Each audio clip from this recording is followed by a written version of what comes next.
Good afternoon. My name is Helmich van Rees and I'm a trainer of Eres Training Center International. And I'd like to explain a bit about biosecurity, and then especially I want to focus on the people, because people are very important in this respect. Let me switch my camera a bit. Okay, so biosecurity. First, I would like to explain what is it, and I also like to explain why is it important and what measures can you take. Of course, it is a very wide field, but we will focus on people only for the sake of this video. So what is biosecurity? Biosecurity simply is, what do we have to do to keep diseases, to keep pathogens from entering our farms? That's really what it is. And so these are a set of actions and procedures which we can take, which we should take to protect poultry from transmittable diseases. So by doing that, you can reduce the risk of diseases entering your farm or being transferred from one bird to another.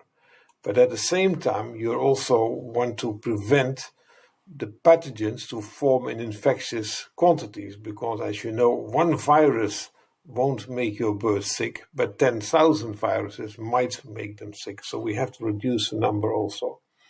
And then thirdly, we have to reduce the risk of pathogens surviving, so to avoid having continuously problems with pathogens. Now, effective biosecurity, what is required for effective biosecurity? Basically, you need a little knowledge, not even all that much. Really, it is basically you need a little knowledge. You need much more common sense. Think about it. What are you doing? Consider your actions, evaluate your actions, observe what is happening. It's just common sense. And then that will lead to an awareness on what you're doing, where are the risks, and how to prevent them. And then lastly, it is a matter of attitude. It really is. People have the knowledge, they know how to do it, but doing it is another matter. It takes an extra step, and for that you need the proper attitude. Now, 20 years ago, biosecurity wasn't all that important, but increasingly biosecurity is becoming more important. And why is that? Well, for one reason is that the poultry industry worldwide is growing very fast. And the farms are getting bigger, the number of birds are getting more on one farm, and as such there is an increasing infection pressure. But also, our modern strains of commercial chickens, they are performing very, very well, but the side effect of performing very, very well is that they also become more susceptible to diseases. Birds who don't have to produce well, they don't have to produce a lot, are usually a bit more resistant, but our high-producing commercial chickens are more susceptible, so for that reason we need to do something about that. Now, why is it really important? Well, if we are able to avoid risks of disease, if we are able to avoid diseases from entering our farm, then the poultry remains healthier. And if they remain healthier, then obviously they will perform better. And if they perform better, they will produce more, and they might even be able to resist minor infections better. So that is what you want. You also want less mortality. Less mortality not only because it's a pity that you are losing chickens, but also these chickens have been consuming expensive feed, which will not be coming back with money, you will not be coming back to you. So better to prevent it, actually. So all in all, you get better economic results and you get better technical results if you're able to make sure that your birds, your flock, is not getting infected by pathogens. Also, do realize that once your farm has been contaminated with a disease caused by pathogens, those facilities are much more difficult and much more expensive to completely clean and disinfect. So it will be extra work for you. So prevention really is better than curing in this case. Like I said, it's better to prevent any kind of diseases. You might have production losses due to mortality or by damaged survivors. Do realize that when a bird has survived a disease, it doesn't mean that it is not damaged. The production might still be less as compared when it did not get that disease. There will be costly medications. Perhaps broiler and eggs may not be marketable. Like in Europe, birds which have been treated with antibiotics, they can only be sold, they can only be marketed if long after the medication has been given, and sometimes not even at all. So the production quality will also suffer, and that means in general, poultry companies, farms will suffer also. So really prevent problems. Once you have an infectious disease on your farm, then think about confetti. Yeah, you have a party with confetti. Somebody is throwing confetti around. The next day you'll still find confetti everywhere. And next week even you find confetti. And next month you find confetti. And next year you find confetti. And then finally, after several years, you may want to move from the house. You put away all the furniture, and I promise you, you will still find some traces of confetti. So in general, avoid getting contaminated by confetti. You don't want to cure diseases, you want to avoid diseases. Now, what are transmittable diseases? What are we talking about? Because obviously not all diseases are transmittable, but transmittable are those that can be transferred from one bird or one flock to another. Then how are these pathogens getting to your bird? Well, there are quite a few possibilities for that, including they could be from other birds within a flock. Yeah, they can contaminate each other. It could also be from birds from an outside flock. It could be from a dirt from a previous flock. It could be from visitors, even consultants, suppliers, veterinarians, customers, whoever is entering your farm. They could all be carrier of pathogens to your poultry. And of course, laborers. Yeah? Do realize that laborers may also transmit diseases. Wild birds who may be able to enter your farm or get in contact with products which enter your farm. Rodents and insects, yeah? For instance, rats, they may be carrier of as many as 35 different poultry diseases. So also rats and rodents are very dangerous as far as pathogens transmission is concerned. But also farm equipment, yeah, the clothes you're wearing, the boots you're wearing, the vehicles, all that may have contamination by pathogens. Egg trays used from another flock. Yeah, eggs are being are marketed on an egg tray, and the egg tray is coming back from the market, is being reused again. Yeah, that might have pathogens, of course. And the air itself, there are a lot of airborne diseases which are come from viruses which are carried by the air, which of course is a very difficult, if not impossible, way to prevent from entering your farm. The litter, the feed, the water, all of these are also transmittable, can carry pathogens. Now here you see a picture, and here you see that how the poultry diseases are spread. That basically is a summary of what I just explained to you. So there are many ways of transmitting diseases. And now I see my picture is here because the most important one, and now I move my picture down, and you see that over 80% of the cases, the diseases are spread via people. And in this video, I would like to focus on how to prevent people from carrying pathogens. The best way of all would be, of course, don't allow anybody in the farm, including yourself, but that's impossible. You will have to check on your chickens also. That's not possible. But if you have visitors, if somebody enters the farm, we need to know what to do.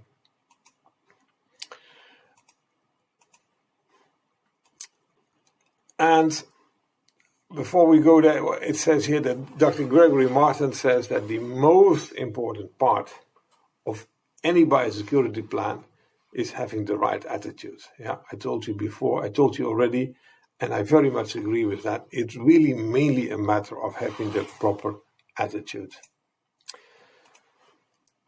If you are going to make a procedure for biosecurity, there is not one procedure which will be suitable for all farms. Every farm will have to design a different procedure. But if you're going to do that, you must make procedures which are hard to avoid. For instance, the only way to enter a farm would be via a biosecure sluice, for instance, via a place where you have to change boots or where you have to wash hands. There is simply no other entrance, so it is hard to avoid. If you have a very big farm, you may want to take a shower, then the only entrance to that farm will be via the shower. So it must be hard to avoid. It also must be easy to comply with. People basically are lazy. And if it is difficult, we won't do it. So it must be easy also. It must be hard to avoid, but it must be easy also. So if you have entered a farm and you must change your footwear, then the footwear must be available there. The footwear must be clean for you. It must be ready so that you can easily change your footwear and enter the farm.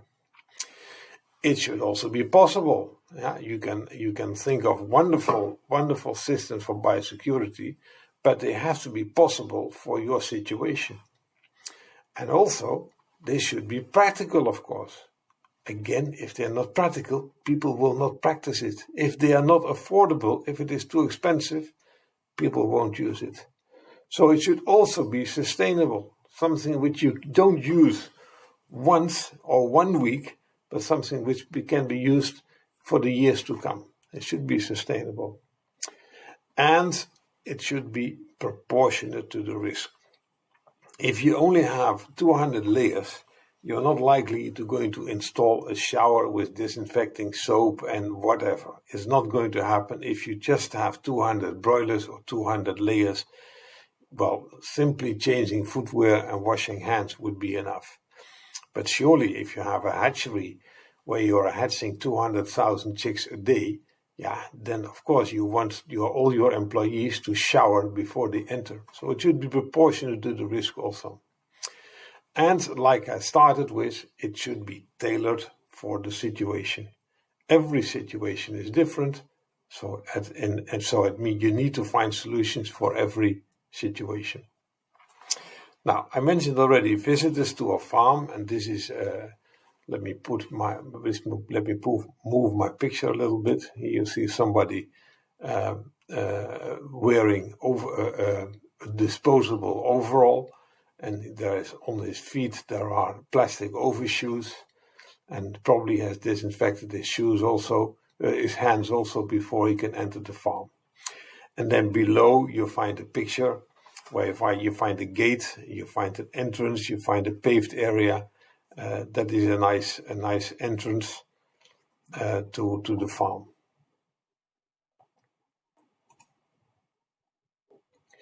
Now, of course, you want to avoid visitors as much as possible. I said already that 85% of the people, 85% of the pathogens come to your farm because of people. So you want to avoid visitors as much as possible.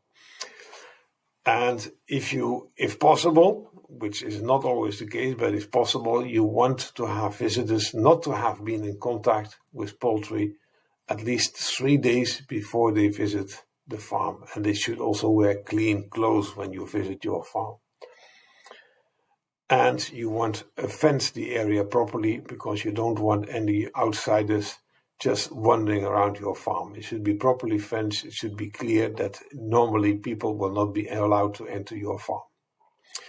What you could do then is to have a register of visitors, so that you can write down who came to my farm, with which transport, on which date, and what was the purpose. It will not help to prevent pathogens from entering your farm, but once you have an infection, then you can trace who went to my farm, what has happened, and you can also warn maybe other people that you have a disease on your farm. Yeah, that would be a good thing to do, of course. Then you would like to wash your hands when you enter a farm, but then, like I said, you want things to be convenient, you want things to be appropriate, and if you have a dirty environment like that, you don't like to wash your hands. So make sure it is clean, so everything is available for people to wash their hands. That would be much, much better and much more inviting to wash your hands also. Nobody wants to wash hands in an environment like that. Yeah. So this is a system for a farm. And what you see here, and this is actually what is happening on the farm of the campus of the Eris Training Center. When we enter the poultry unit, for instance, or a broiler unit, then the students, they come from the left, and they hang their shoes, they place the shoes on the rack here. Then they take a hair cover, and then they cross this bench. So people are allowed to cross the bench only when they have placed their foot on this rack. So the shoes from outside are not allowed to be placed on this surface. And then they can take an overall, they can take boots, they can wash their hands. There's soap here, you can wash their hands, and they can disinfect also, and then they can open the door. Now, there are a few details here which make things easier, like the disinfection is right next to the door. It's at eye level. It's hard to avoid. Immediately you see it, it's a warning that you have to disinfect your hands actually. The boots have a yellow color, so the boots always remain in this side of this black bench. They never cross the bench. They always stay here, and they are easily recognizable. So the only way the boots are going to leave this area is when they are going to be washed and disinfected. The same applies for the overalls. The overalls never come to this side, always stay on the farm side unless they are washed, of course. So this is a nice system, and it works quite well actually. So you notice here that the feet, the boots, they don't have any profile. And that is because if you have profile, like you see on these boots here, then cleaning and disinfection becomes much more difficult. Unfortunately, in most countries outside Europe, I have difficulty finding boots with a sole like this. Most boots have profile, unfortunately. Now, I told you it's about attitude. So this is two pictures I took in Indonesia. And then I spent time on explaining people why biosecurity is important and what you should do. And you see here that I failed hopelessly, because the next moment I saw them in the barn, they were simply using the shoes which they're using outside also. So it takes a while before people really realize that they have to change footwear. Now, I showed you the picture of my farm. Similarly, we have here a sketch, and that it works the same way. This is the outside area, and then you come in through this door. There's a cupboard where you can hang your normal coat or normal clothes, and then there should be a physical barrier. There should be a clear barrier to distinguish this is the farm area and this is the outside area. So with your shoes, which you are walking on outside, you should never touch the floor here, and vice versa. These boots, which are only used for the production area, never should touch this area here. Then you can wash your hands. Maybe you can disinfect your boots. I don't see the point really, because these boots should be clean anyhow, and then you can enter the area. This is a picture which I took on a farm, on a normal Dutch farm actually. Here you see showers, which are only used if there is a threat for diseases actually, because usually the farmer himself, he is using this bench. And you see here a bench also. And if I take a picture from outside, then you see that these are the shoes he is wearing outside his poultry unit. And then on the other side of the bench, there are shoes which he is using inside the poultry unit. Now, of course, you can argue that a simple bench like this will not stop all viruses or all bacteria from entering from this area to that area, and you are quite right. Of course, there will be some viruses and some bacteria also here. But it's not just about keeping it completely 100% clean. It's also a matter of reducing the number of pathogens as much as possible. And this really works. At least it works much, much better than a disinfection bath, about which I want to explain a bit later on. Here another example, this picture I took in Ethiopia, and they have also a very simple system. The people who are taking care of the poultry, when they are outside the poultry unit, they are walking on these light blue slippers, and when they enter the poultry unit, they leave the blue slippers, leave them here, and then they step into the yellow slippers here. It's not ideal. You see here that this lady is touching the floor, the outside floor, with her bare feet. And well, it's not a complete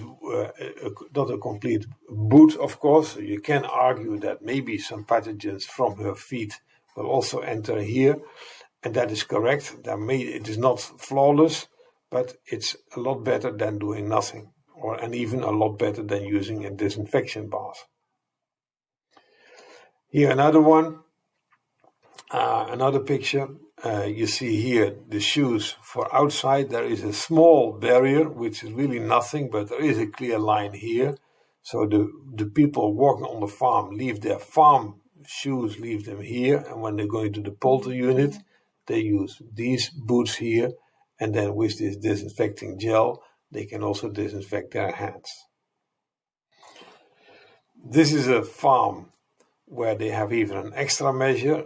As soon as you open the door to enter the poultry unit, you find a pair of boots hanging on the inside of the poultry unit, and on the doorstep you can change again from footwear. So changing footwear is really, really most important.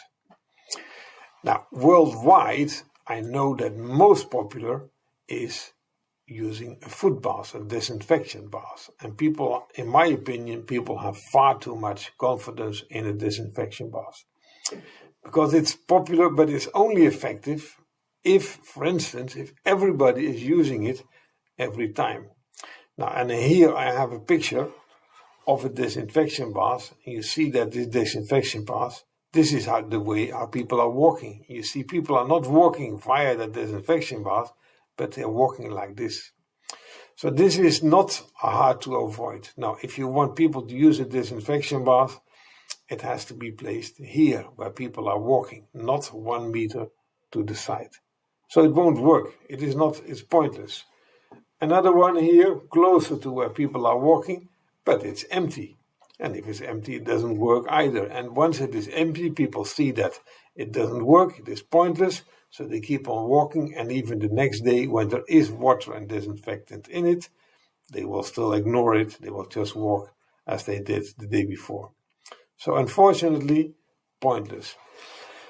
Besides that, and I come back to that a bit later, you also see that this is a disinfection bath, but behind the disinfection area, there is still a lot of organic material. And let me tell you that a disinfection bath is only effective if after after the disinfection, it is a paved road. There is no organic material. Because the disinfection from here will completely disappear after you walk through organic material.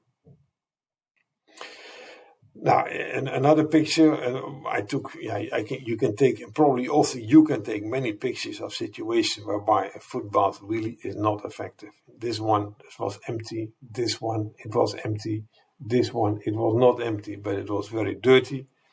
It is pointless. Yeah. Here you see also a disinfection bath.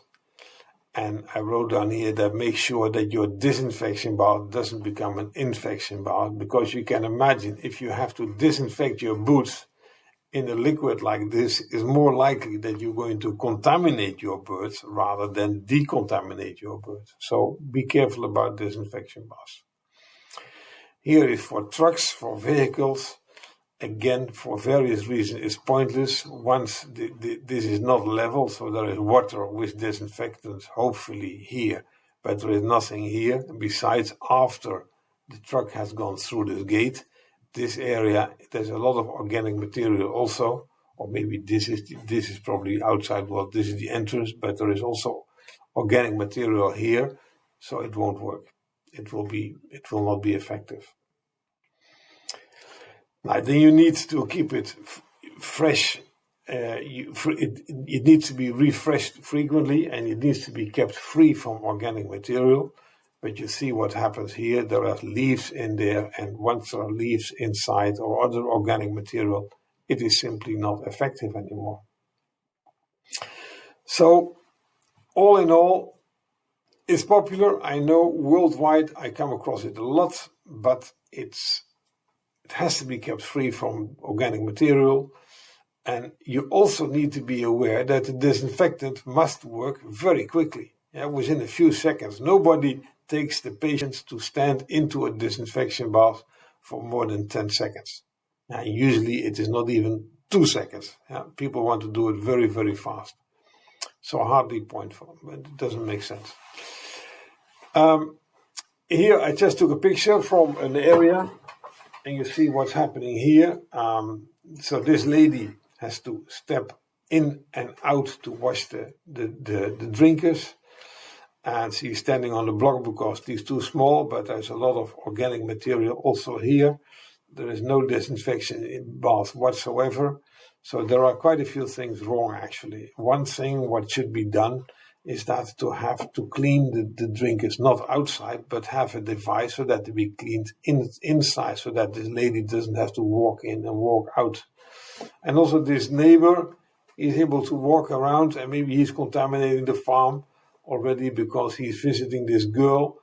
Who knows what he has on his on his boots. So also not a very nice example, actually. This is a more advanced system, and hereby this is a picture made by Highline. And here you have the whole farm, and what you see here, they have made a clean road and they have made a dirty road, meaning that the clean road, if you have a clean road, then the trucks must be washed, and then they come very close to the farm, where also they can also drop people to enter the office or to enter the shower. And there's also a dirty road for non-disinfected trucks or non-disinfected cars, and they can drive around here and collect only manure, for instance. Yeah? But for instance, the feed supplier must go through this truck wash. Now, there are many varieties possible to think about, and you can think of other methods also than that, but the principle of having a dirty road and a clean road, that is quite common in especially the somewhat larger farms, actually. Then we have laborers, and laborers who are coming to your farm every day also could be a risk also. So for one thing, they should not be allowed to keep chickens or other birds at home. And they should not be allowed to visit other poultry farms, because that will carry a risk also, as you can imagine. Thank you for your attention. If you need more information, my email is mentioned here. Thank you very much.